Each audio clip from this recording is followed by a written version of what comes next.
I'm Anil Kumar, and in this video we'll analyze the normal form of a line. So the question is, sketch the line x cos 120 degrees plus y sin 120 degrees equals to 4. Find slope and intercepts of the given line. So let's begin by sketching this line. 120 degrees will happen in quadrant 2, so I can make quadrants like this. Right, our concentration is here. So when we say that the angle omega is 120 degrees, it is from the positive x-axis, 90 plus 30, so it's kind of like this, right? So that becomes the angle. We have to draw normal of length 4. So from here we can sketch normal. Let's say this is your normal, and we say the length of this normal is 4 units. And now you have to sketch a line which is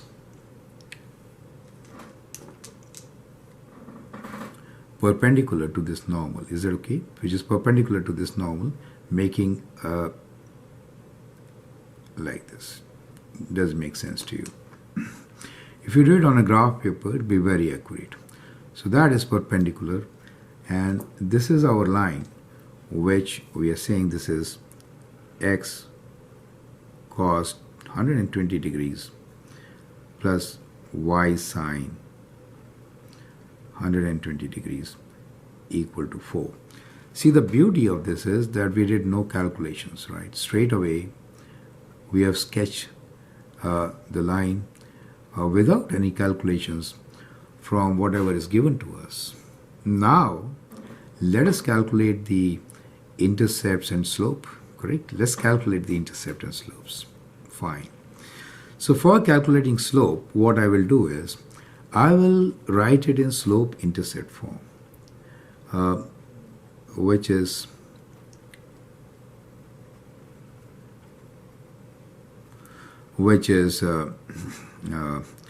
y equals to mx plus b, and from there we will calculate slope and intercept. So I'll just rearrange, isolate y, that is. So what we get here is y equals to minus x cos 120 degrees plus 4, and then we'll divide by sine 120 degrees, correct? So I did 2 steps at the same time, or let me go slow.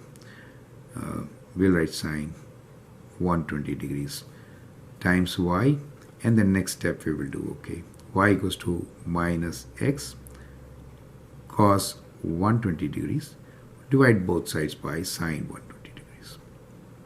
You could do in one step. Okay, 4 over sine 120 degrees, correct? So basically we isolated y, taking x cos 120 degrees to the right, it becomes negative, and then dividing by sine 120 degrees. So if you compare, what is m equals to? M is equals to minus cos 120 degrees over sine 120 degrees. Is it okay? So if you are using a calculator, we don't have cot, so we'll say minus 1 over tan 120 degrees. Correct? So that is what it is. So let's calculate. So what we have here is minus 1 divided by tan 120 degrees equals to square root 3 over 3, correct? If you want in decimals, it will be approximately equals to 0.58. So that becomes the slope of the line m, right? That becomes the slope of the line m. Anyway, let's now calculate the intercepts. The y-intercept is right there. So let me write down b. This is y-intercept. So we can say y-intercept will be 4 over sine 120 degrees, correct? 4 over sine 120 degrees, which is equal to, let's calculate this also, 4 divided by sine 120 degrees which is 8 square root 3 over 3. In decimals, it gives me 4.62, let's say. So it is 4.619, let's say. Okay. Anyway, so that becomes your y-intercept.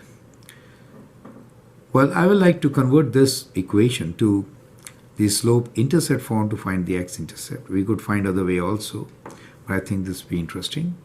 So we have this equation x cos 120 degrees plus y sine 120 degrees equals to 4. If I divide everything by 4, we get x cos 120 degrees over 4 plus y sine 120 degrees over 4. The idea is to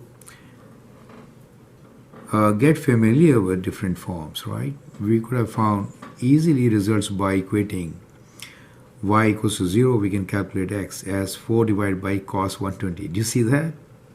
4 divided by cos 120. But we are doing it so that you understand how we can convert the equation of line into intercept form also, right? So this is close to the intercept form. So we can write this as x divided by 4 over cos 120 degrees plus y divided by 4 over sine 120 degrees equals to 1. So from here you can very easily see that we did get the same value of y-intercept which we calculated earlier, and the x-intercept is 4 over cos 120 degrees, which you will get if you equate y to 0. 4 divided by cos 120 degrees is x-intercept, right? Same value. So let's calculate this. 4 divided by cos 120 equals to minus 8. So you get a value which is minus 8. So that becomes the x-intercept for us, correct? So x over minus 8, correct? So you could actually write this equation of the line in intercept form, slope-intercept form, or in normal form, as we have seen in this particular video. I hope that really helps you to understand all the different forms of the equations of lines. Thanks for watching. Feel free to post questions. All the best.